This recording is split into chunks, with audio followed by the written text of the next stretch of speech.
Okay, so good afternoon, doctors. So I am Dr. Nagiat, and we would be having our rationalization of our fourth quiz on the topics of resuscitation and its procedures. So question number 1, we have a 23-year-old male athlete who was rushed in the nearest ER arrested. So BLS and ACLS led to return of spontaneous circulation. So given the patient profile, what is the recommended management for this patient long-term wise? So according to this chapter from Tintinali, no? So the case most likely pertains to a hypertrophic cardiomyopathy. Kasi 'di ba kung titingnan mo, young athlete yun nandoon sa question, 'di ba? So, ang most common cause of sudden cardiac death sa ganyang age group, you think of hypertrophic cardiomyopathy. Okay? And then, long-term wise, lalo na kapag may prior documented cardiac arrest, so, recommended ang ICD placement. Okay? So, that is the correct answer for this question. Okay? And then, segue lang, also part just sa chapter na yan, this was asked in the previous examination. So, meron doon tinatanong, ano daw yung condition na mayroong associated na sudden cardiac death, pero associated siya sa diagnosis of epilepsy as the cause of the recurrent syncope. Okay, so take note of this, no? Catecholaminergic polymorphic ventricular tachycardia. So, basahin nyo lang tong part na to dun sa Tintinali, no? Because this was asked 2 times, no? Dun sa previous exam. So, next question. What features of a category of shock is most likely present in a chronic diabetic with multiple foul-smelling pressure ulcers presenting with days history of generalized body weakness, chills, and febrile episodes? So, in order for us to answer this question, we have to make a diagnosis first. So, ano daw klaseng shock yung most likely na present sa patient na yan? So, meron daw siyang foul-smelling pressure ulcers, tas diabetic pa. So, merong infection, nagchichills, nagfi-fever, tas may weakness. So, most likely, septic shock yan. So, ngayon, now that you know that it is septic shock, you have to categorize anong klaseng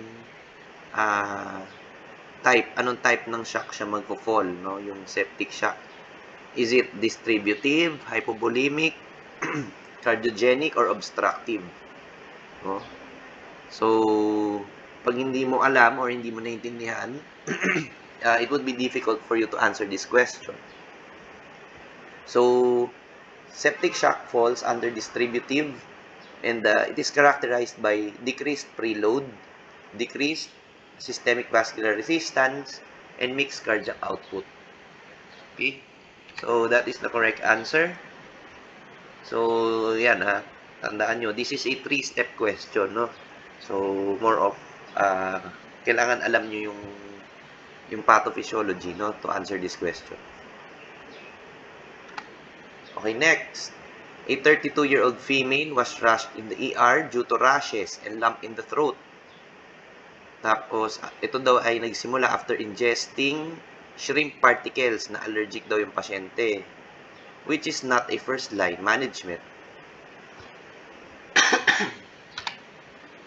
So, tandaan nyo, first-line management, EPI kasama, oxygen support kasama, fluids kasama. So, those are the first-line management for anaphylaxis and allergic reactions. Second line lang yung mga antihistamine, yung mga steroids, no? So, ang tinatanong, alin daw yung hindi first line? So, steroids, no? Although, binibigay ang steroids sa ER in clinical practice, no? Pero, it's not the first line, no? Second line lang siya. And then, before you give steroids, make sure to check for the CBG of this patient, no? make sure lang na hindi sobrang taas no sugar, no? Kasi pag sobrang taas, hindi indicated ang pagbigay ng steroids, no? Kasi steroids can also further increase your glucose levels. Okay, next. So, what is the diagnosis? A 43-year-old male, pumunta daw sa ER dahil nagpalpitate. Yung ECG daw, merong shortened PR interval, slurring of the initial QRS, tapos may slightly widened QRS. So, yan, no? Mayroong pabigay na buzzword, delta wave, no? So, saan mo makikita yung delta wave na yan? So, isa-isain natin. So, Brugada, meron dalawang klase yan, no? You have the cove-shaped segment, cove-shaped ST segment elevation na more than 2 millimeters, followed by an inverted T wave. Then, yung type 2, ito yung saddleback pattern, no? Ngayon, para hindi kayo mahirapan, isipin nyo yung type 1, para siyang shark's fin. Okay? Para siyang shark's fin, yung type 1. Yung type 2, saddleback. No? So, di ba kapag shark's fin, kapag magdo-drawing ka ng shark's fin, ilang beses ba nag-draw upwards? Di ba isang beses lang? So, type 1 siya. So, kaya 1. Yung saddleback, para ka nag-drawing ng letter M. So, 2 beses umangat yung ballpen mo. So, type 2. No? So, mnemonic lang yun. No? Sana makatulong. Wolff-Parkinson-White syndrome. This is the answer to our question. Shortened PR interval. Tapos may delta wave, yung slurring of the initial QRS, tapos slightly widened QRS. Yung arrhythmogenic right ventricular cardiomyopathy, what I want you to remember is the epsilon wave. Okay, epsilon wave. Tapos T wave inversion sa V1 to V3. Kahit yan lang yung tandaan nyo. Tapos sa idioventricular rhythm, so widened QRS. Then actually brady kasi talaga yan, no? Yan yung mga kadalasan nakikita nyo sa post-arrest patients na nagro-ROSC. So baka makakita kayo niyan. So Wolff-Parkinson-White is the answer. Next, which of the following beta blocker antiarrhythmics act on potassium channels? So, this is the table from Tintinali showing yung 4 na classes ng antiarrhythmic medications. So, kung titingnan mo siya, medyo mahirap tandaan. Diba? Parang ang dami niya tingnan. Pero actually, may mnemonic dyan, no? So, isipin mo na lang na bulol ka with a K, CC. Okay. Nabulol ka, CC. So, yun yung mnemonic dyan. Na, for sodium, bulol, beta blockers, ending with lol, ka, with a K, CC. Calcium channel blockers. So, yun yung pagkakasunod-sunod na 1, 2, 3, 4. Nabulol ka, CC. Okay? Tapos, take note that sotalol is the only beta blocker which has potassium channel blocking activity. So, siya lang din yung beta blocker na class 3. So, the correct answer is sotalol. Which of the following class 3 antiarrhythmics is considered the broad spectrum? So, this is a recall question. Amiodarone, no? So, actually, kahit hindi mo naman mabasa tong chapter na to, in practice, kadalasan naman yan yung nakikita yung antiarrhythmic na nape-prescribe sa charts, no? Kasi yan lang din yung available nationwide, eh. So, anyway, So, just take note, amiodarone. So, di ba, ginagamit to for sa mga arrested patients na shinak mo. Okay? Na nagkaroon ng ventricular fibrillation, pulseless VTAC. Tapos, walang binigay na medication the previous pulse check. Okay, so yan yung isa sa indication ng amiodarone. First dose is 300 mg IV. If you would recall, your ACLS. Tapos the next time na mag-indicated yung amiodarone mo sa ACLS with your VFib and pulseless VTAC, 150 mg, no? Amiodarone. Tapos, this is also used sa cardioversion, no, as chemical cardioversion. Kunwari yung SVT na stable na vinagal maneuver mo na, tapos inadenosine mo na, wala pa din, minaximize mo yung adenosine, wala pa din. So, amiodarone is one of the next line, no, na pwede mong gamitin. So, marami kang paggagamitan ng amiodarone. Kahit sa atrial fibrillation, you can give amiodarone for rhythm conversion or even rate control. Yun nga lang, sa mga AF na bibigyan mo ng amiodarone, lalo na kung mataas yung CHA2DS2-VASc score niya, make sure that you give anticoagulants first, no? Kasi baka mag-throw ng thrombus. Kasi 'di ba, yung AF, pagka kinonvert mo yan, pwede siya mag-throw ng thrombus. Magsustroke yung pasyente mo, pwede rin siya magkaroon ng difficulty of breathing, pwede magka-ACS, no? Kung saan mag-lodge yung thrombus. So, in short, maraming mapaggagamitan ng amiodarone. Hence, broad spectrum. Okay, next. So, what is considered the first-line vasopressor in most situations? So, no-brainer. Alam nyo to. Norepi. So, in practice, di ba, alam nyo na magtimpla nito. In our institution, di ba, kadalasan quadcon tayo, no? So, 16 mg, inahalo mo sa 100 cc na diluent. Di ba?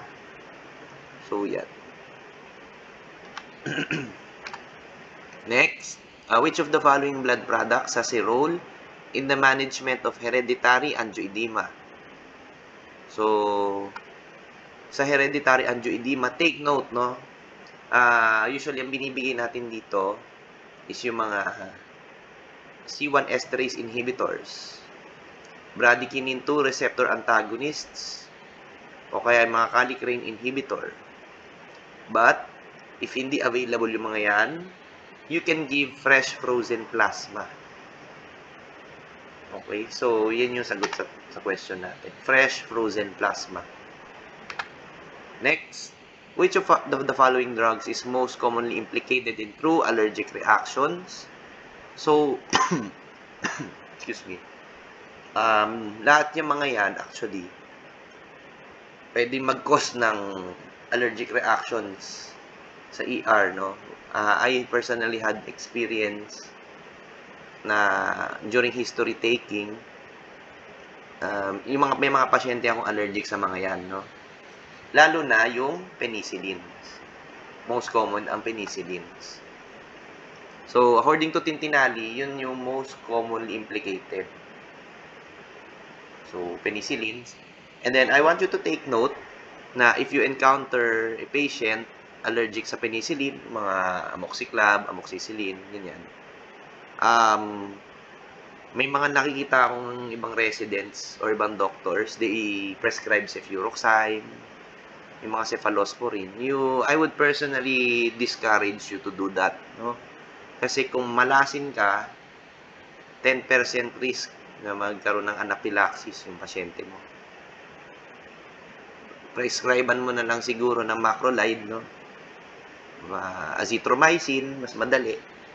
Mas madali sa pasyente, once a day lang, 5 days lang. So, 5 tableta lang bibili niya. Kaysa naman yung pabibilin mo siya ng 14 pieces ng halimbawa sa Puroxime, 14 tablets yun, tapos unang take pa lang nag-anaphylaxis siya, di ba? Sayang. So, yun. Yun lang yung take-home message ko dito. If may ma-encounter kayo may allergy sa penicillin, do not risk na mag-prescribe ng cephalosporin. No? So, gumamit na lang kayo ng ibang class. No? Usually, macrolides, para hindi na kayo mahirapan. Okay, so penicillin, saan tamang sagot? Next, what is the most common clinical manifestation of anaphylaxis? So, if you're going to look at the table from Tintinali, urticaria and or angioedema. Another possible question was, what is the most commonly involved organ system? So, derma, no? Skin ang most commonly affected. Tapos, you familiarize the others, no? Kasi ito yung mga kadalasan na encounter nyo sa ER, no? So, meron ng skin symptoms, tapos minsan merong throat fullness, merong wheezing or shortness of breath, no? Minsan, shock, no? Anaphylactic shock pala. O kaya minsan nagtatae. Kala mo AGE na nangangati. Anaphylaxis yun. So, ang drug of choice is epinephrine. So, yan. Angioedema or urticaria, no? Yun yung most common manifestation, anaphylaxis. Next, which of the following drugs can be given in cardiac arrest patients from hyperkalemia or beta blocker overdose? Okay, pag-iisipan natin maigi. There are actually two possible answers at first, no? Kung hindi mo alam yung sagot sa choice. May dalawa kang pwede ibigay kasi hyperkalemia, alam nyo na yan, di ba? If you have read the chapter from fluid and electrolytes, there are two of these medications sa choices that you could use for hyperkalemia. Pero, ang magiging clincher mo dyan is yung beta blocker overdose. So, alin kaya ang best answer? So, correct answer is calcium gluconate.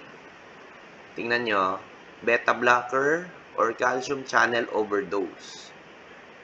Okay, calcium gluconate ang ibibigay mo. Pwede rin calcium chloride.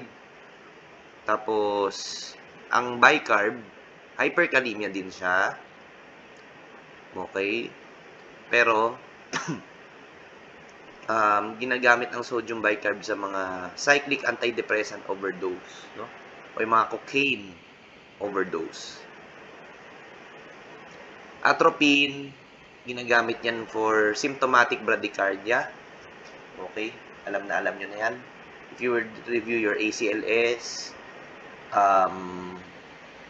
pagka kunwari may symptoms siya, chest pain, nahihilo siya, tapos yung pulse rate niya, below 50, ganyan. So, you give atropine, no? So, the correct answer here is calcium gluconate kasi beta blocker overdose, no? Pero pag mga tricyclic antidepressants or mga cocaine, sodium bicarb. Okay? Next, which of the following conditions may cause narrow complex PEA? So, this was one of the previously asked questions. Actually, ito laging namimislok itong diagram na to. Just take a look at it, no? Kasi baka maitanong sa inyo. Merong narrow complex, wide complex, no? So,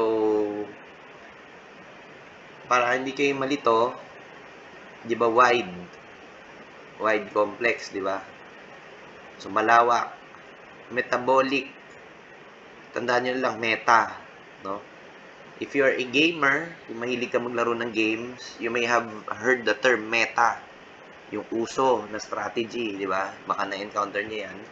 So, kadalasan pag meta, maraming tactics, no? So, maraming gumagamit yan. So, wide.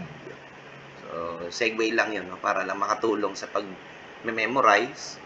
So, meta, wide complex. So, wide complex, metabolic, So, hyperkalemia, sodium channel blocker overdose, severe acidosis, agonal rhythm, tsaka pump failure. Ito yung tandaan nyo, ha?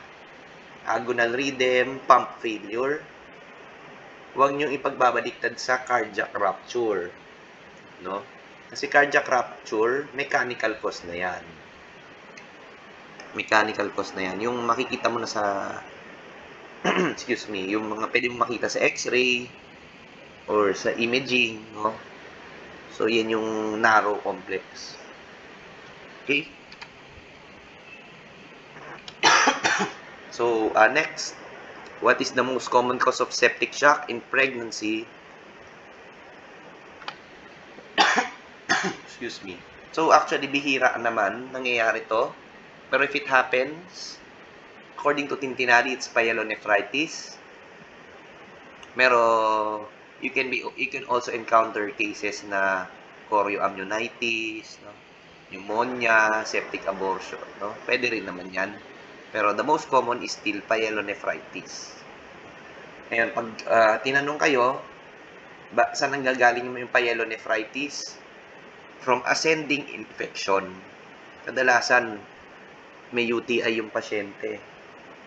No? And that is the main reason why among pregnant patients, routine na nire-request ang urinalysis. No? Kasi there is this concept of asymptomatic bacteriuria. Walang nararamdaman yung pasyente mong buntis, pero pag pina-urinalysis mo, may UTI. No? Lalo na yung mga buntis, di ba? Predisposed sila magka-UTI because of the progesterone effect, no?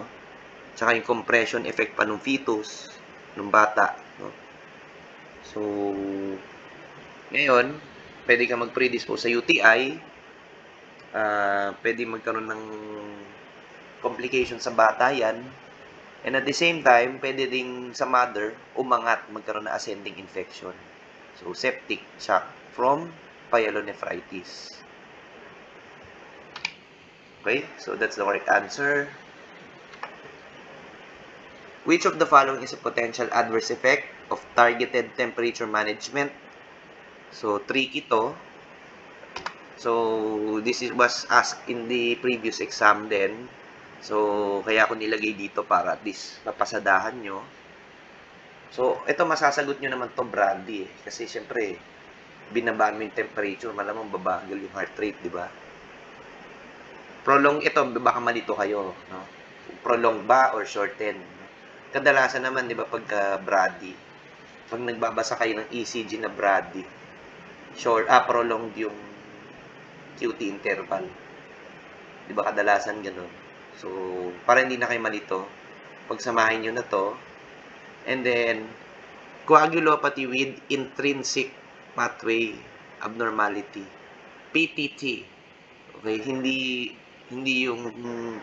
yung prothrombin time, no? It's not the INR, but it's the activated partial thromboplastin time, no? Reflective of your intrinsic pathway. So, doon nadadali, no? Yung intrinsic pathway.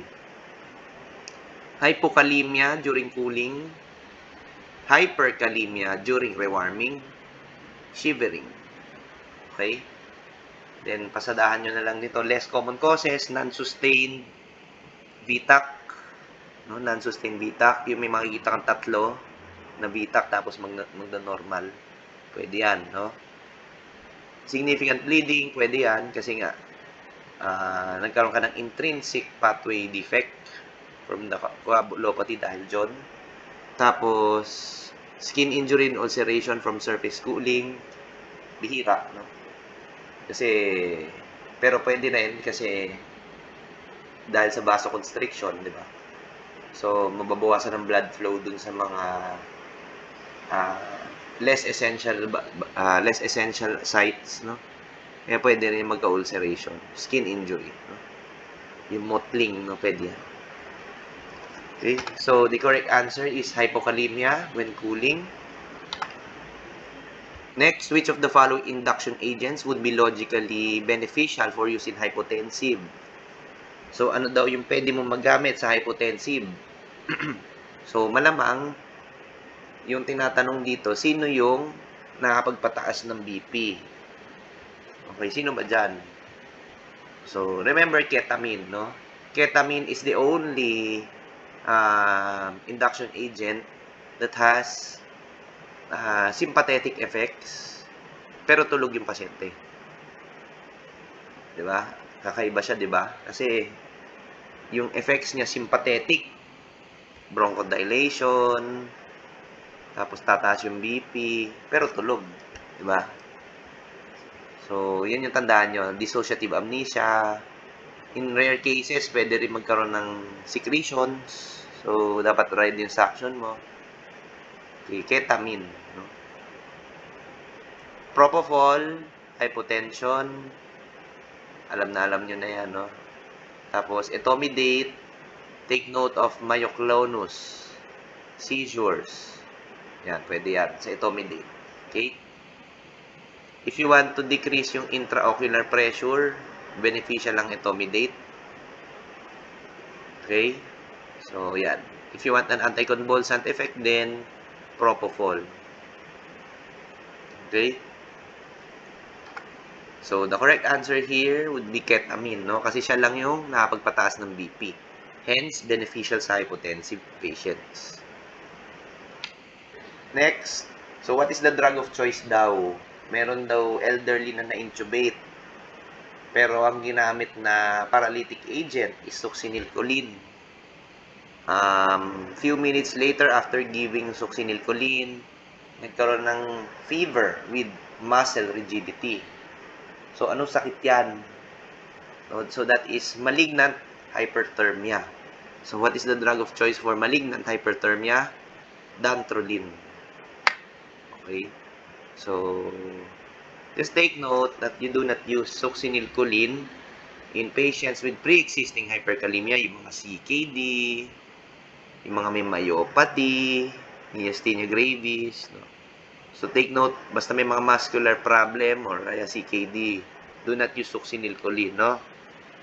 Although, sa ngayon, in our country, I think, mahirap ng maghanap ng succinylcholine. No? Pero once upon a time, available yan. No? So, yan. Dapat, kung magsusuccinylcholine ka, dapat meron ka nakareding dantrolene. Just in case. No?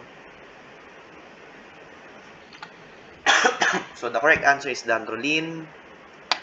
Next, if a patient presenting with anaphylaxis was given the standard first line and second line management but still hypotensive, so, ibig sabihin daw, nagbigay na daw ng epinephrine, nag-fluids ka na, inoxygen mo na, tapos nagbigay ka na ng antihistamine, steroids, pero hypotensive pa rin.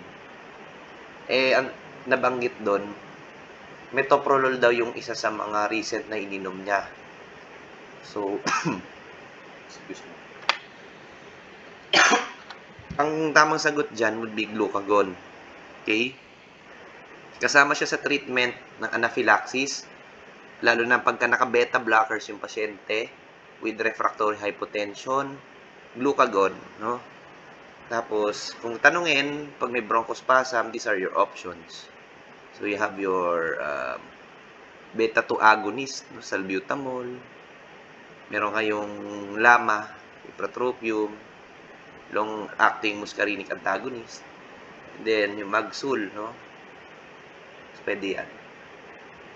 So, pagka beta blockers, glucagon. Okay? So, that's the correct answer. Next. I recently diagnosed hypertensive, was started on oral antihypertensive. Nagkaroon daw ng angioedema. Ano yung most likely na prescribe na nag-cause ng angioedema? So, mention sa Tintinali, special mention yung mga ACE inhibitor, no? So, yung mga ACE inhibitor, those are the medications that with the suffix na pril. Except yung enalaprilat, no? Pero usually, mga enalapril, captopril, in general, basta may pril, no? Para hindi na kayo mahirapan. So, Captopril is the correct answer. Just take note din, baka lang matanong, ano yung involved na mga molecules. You have your bradykinin, tsaka yung substance P. No? Kaya minsan, bukod sa angioedema, minsan merong cough, no? Yung dry cough. Biglang inubo after being captopril, no? So, yan. Okay, next.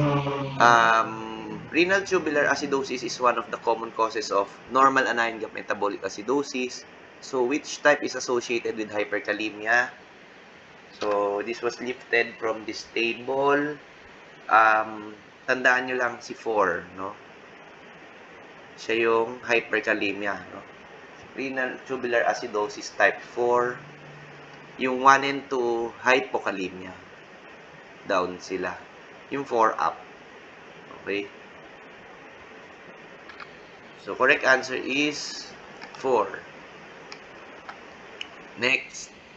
What irreversible condition can arise from rapid sodium correction, especially in a patient with significant hyponatremia? So, I think alam nyo naman na yan. Guillain-Barré, hindi yan yun kasi ang Guillain-Barré, yan yung ascending paralysis na merong areflexia, ophthalmoplegia, okay, ataxia.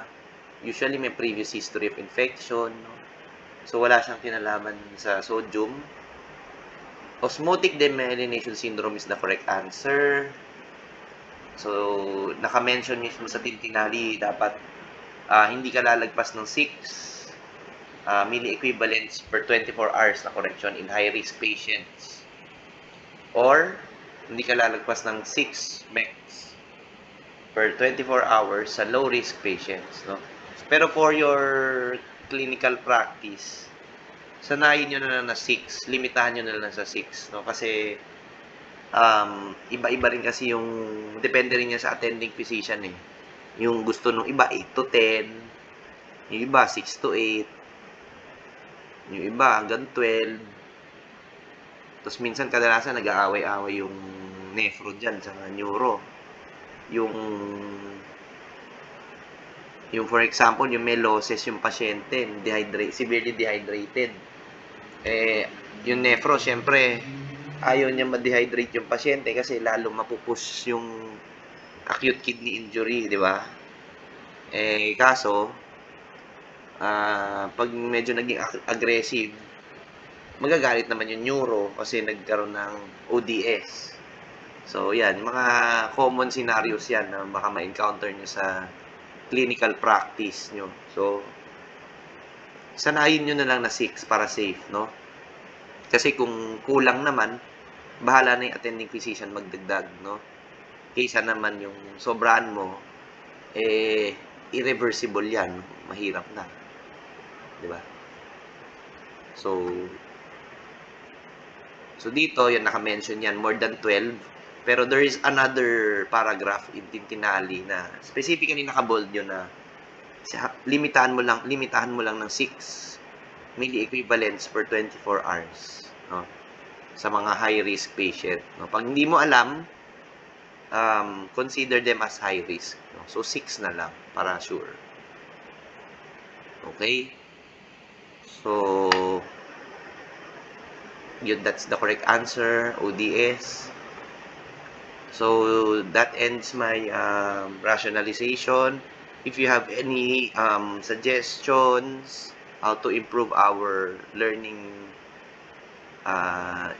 hour, no, feel free to message me. All of your comments are very appreciated, no?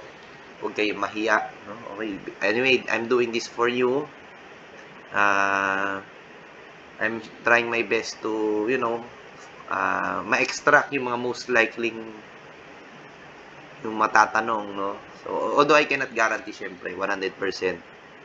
Pero, kadalasan kasi yung trend ngayon is more, bukod dun sa mga application, minsan mahilig sila magtanong ng mga trivial questions, eh. So, yung mga ganyan, mga favorite nila yan.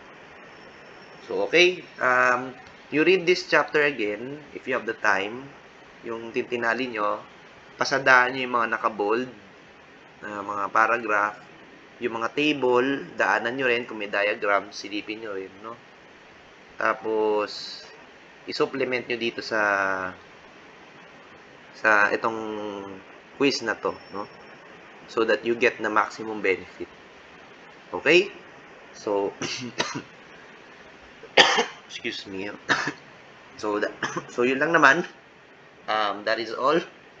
So, thank you for listening.